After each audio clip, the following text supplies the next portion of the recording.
Welcome to Kersey Senegal. Negative, bonjour, hello.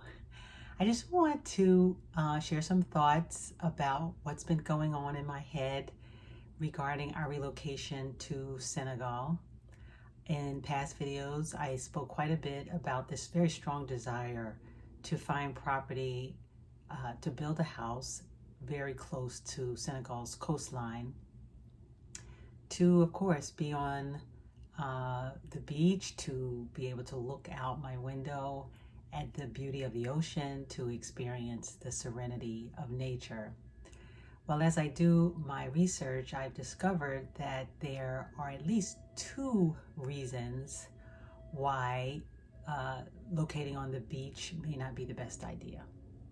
One has to do with climate change, which has caused the temperature of the earth to increase, and for ice glaciers to melt on the two poles, and then for water to find their way into the oceans and lead to rising ocean levels. So Senegal's coastline is being impacted by that to a very great degree, and apparently at least thousands of people's homes are practically sitting in the ocean, as well as cemeteries and other very important land sites, land masses. So apparently Senegal's typography makes it very vulnerable to this rising oceans and the waves from the ocean, rising ocean levels, and the waves from the oceans are crashing into the coastline and causing massive damage and deterioration. Okay, massive, that's a relative term.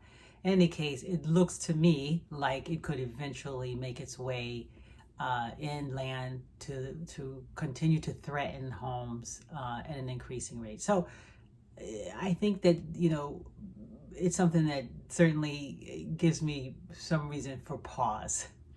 The second reason not to locate on the beach has to do with the fact that apparently there is rising backlash on the part of the locals in response and against private property development on the beach that's basically going to cut the locals off from using the beach. And apparently they use it a lot for recreation and, like anybody would use the beach. And should that be the sole property of any individual or company or even hotel for that matter?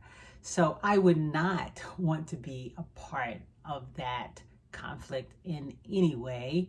I completely understand the frustration. I think the greatest resistance and the backlash is coming from areas near Dakar. And so maybe further south where there's less population and also less population growth, and who knows, the circumstances may be different. Maybe it may be worth it to kind of just investigate that a little further, but also to bear in mind that eventually those same kind of conflicts would likely follow. And so maybe it's not being right on the beach, being close to the beach certainly would suffice. So those are two reasons to reconsider where this property should be located.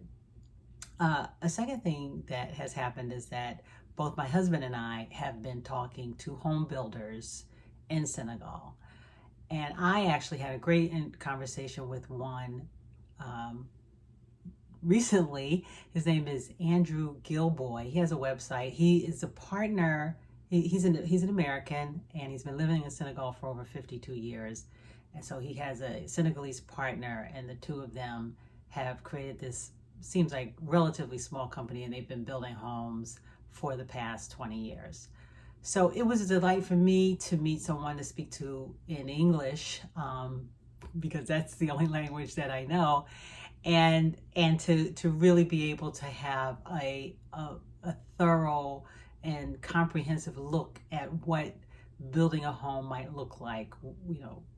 The kind of materials that we use, the kind of things to be cautious of, the costs, possible locations, all that. So that was great.